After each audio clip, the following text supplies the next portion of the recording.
Your boy Freak Show from IJN, and this is your boy GG John, aka Eyelezz.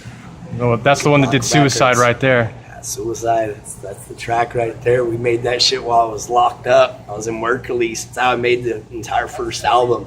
I would sneak away from work release, and because I would go out and actually be on my job site, and Saturdays they wouldn't come check on me. So I used to fucking sneak out. I'd go to the studio, record my whole first album. When we made that music video, it was made on a cell phone. Fucking made it in like 10 minutes right before I was going back to the jail. So if you haven't seen it, definitely check that shit out on YouTube. You know, you guys have it on your page too. Oh yeah. So what does the carnival mean to you, Gigi? Everything. It's my life. I grew up a juggalo. I was a juggalo when I was a little kid. I was walking down the street, I think in like 4th or 5th grade, and I saw a Riddle Box sticker. It had Insane Clown Posse, and it had Shags and Jay, who I didn't know who the fuck they were at the time, and then it had Riddle Box underneath. And I remember the next fucking day I had gone to a record store and I tried to get the CD and they turned me down because it was parental advisory. So it pissed me off. I wanted it that much more. And the next day I did. I fucking went and got somebody else to buy me the CD. I've been Juggalo ever since. I fucking grew up on the music, got all the fucking CDs, Twisted Blades, fucking just grew up on it. And the lifestyle here, you know, here in Pueblo, everybody fucking was together on it. It was a family to me. So the carnival to me, if you really want to ask about, for me, because I grew up in it, it's everything for me. When I die, I hope that I go to a Shangri-La or something that is in that nature, you know, like what I have with when I'm with my family. That's just like, that's that inner peace, that inner soul. That's what it is for me.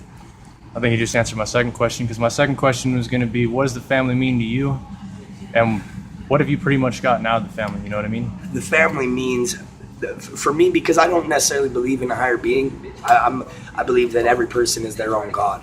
And I believe that we are all tied in a sense, in a spiritual sense, because without a existing spiritual essence, you can't explain telekinesis, people being able to read thoughts, or the unexplainable. I can't think of that. The paranormal. You can't explain that without something else, except for science. Okay, so my carnival is all tied in with the family, because I believe that as a family and as a unit, we all work together. We're all one system, and together, people work together like that, and that's what we can produce. Well, what? Let's fuck that. Let these guys walk by real quick. Juggalo, the booze. Getting fucking alcohol. But the family to me, you playing tonight? It ain't a gang. I got 30 like likes, people so fucking have been. I know the FBI has officially labeled us a gang. And let's be real, a lot of juggalos are criminals, and a lot of juggalos do some fucking shady shit. But we don't rep it like a fucking gang. We don't have OGs. We don't have big homies, little homies. We don't jump people in. We don't fucking go out and fucking committing crimes for the juggalo fucking name. We don't fucking. It doesn't happen like that. We're a fucking family. We listen to fucking music, and we're a bunch of fucking hoodlums that do a lot of illegal shit, or some of us do. Not everybody. But, I mean, the family is a bunch of fucking scrubs that never had a place to fucking go. And we found a place to go through the Juggalo family. And that's what it is now. I mean, I know that a lot of juggalos nowadays don't necessarily like what ICP puts out, or didn't like their last album and shit. You know, to tell you quite honest, I don't know the last time that I bumped the Mighty Death Pop, but I still fucking love ICP. If they fucking come here, I'm going to be going to their shows, and I rep that shit every fucking where that I go. So, I mean, the Juggalo family is just, that's my family. They're closer to me than most of my fucking blood relatives, so whoop whoop to that. Whoop whoop. And a whoop what? It's my motherfucking Pueblo Juggalos.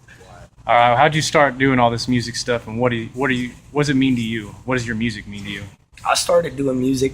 I've written for a long time. I've always wanted to do music, but I never had the opportunity. And I finally figured out how, when I went away for the long stretch, I got caught up in a domestic assault case and a couple DUI cases. And it was in the system for about 4 years. I did a little bit of jail, got out, went back, and finally decided to say fuck probation. Had a 25-month sentence. During that 25 months, before I made it to work release, which is where you go out and you actually work on a job and then you go back to the jail at night. And while I was there, I recorded my first album. And before that, I had gotten everything mental because I was a drug addict. I was a fucking alcoholic. They couldn't fucking handle anything. All my money went in fucking dope and get myself fucked up. And when I got into work, at least I actually had money. And I didn't have a way to fucking get drunk or get high, so I was actually able to put it towards music. I started taking the initiative on my own. I went and found my own beats. I fucking found a studio that I could record it at, which was the Abandoned Record Studio here in town. Much love to Cardi for fucking doing that shit. Yeah, shout out to fucking all the freaks.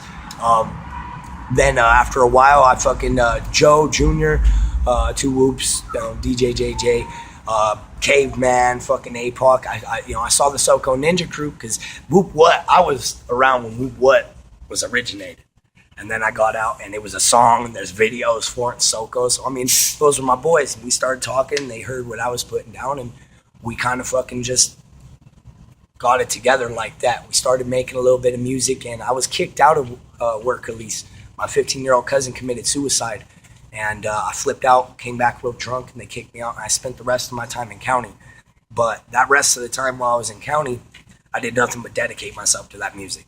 Talking about Wickid Block, bettering up my mind, bettering my lyrical skills, and getting ready so that when I got out, which was just March 24th of this right before Anybody Killer. Right before the Anybody Killer show, which Schizo, the homeboy Schizo, everybody knows, got me on that, played Out the Door, one of the tracks I released while I was in work, at least. And I was able to perform that, a week after I got out, and since then it's just been hammer, hammer, hammer, and this is my life. I fucking have never been happier since. This music has saved my life. So what this music means to me, this music means everything to me. I talk about, you'll hear some of my murder tracks, my more horrorcore tracks, because I grew up on it and I like rapping about it. But you'll hear the more realer tracks too, like Heroin or Suicide, if you haven't fucking actually thought about suicide at one point in your life, you must have a fucking fantastic life, because I've fucking tried it and I have fucking dealt with the thoughts all through my fucking life. So hopefully I made that track hoping that anybody else that listens to it could relate to it. Same with Heroin.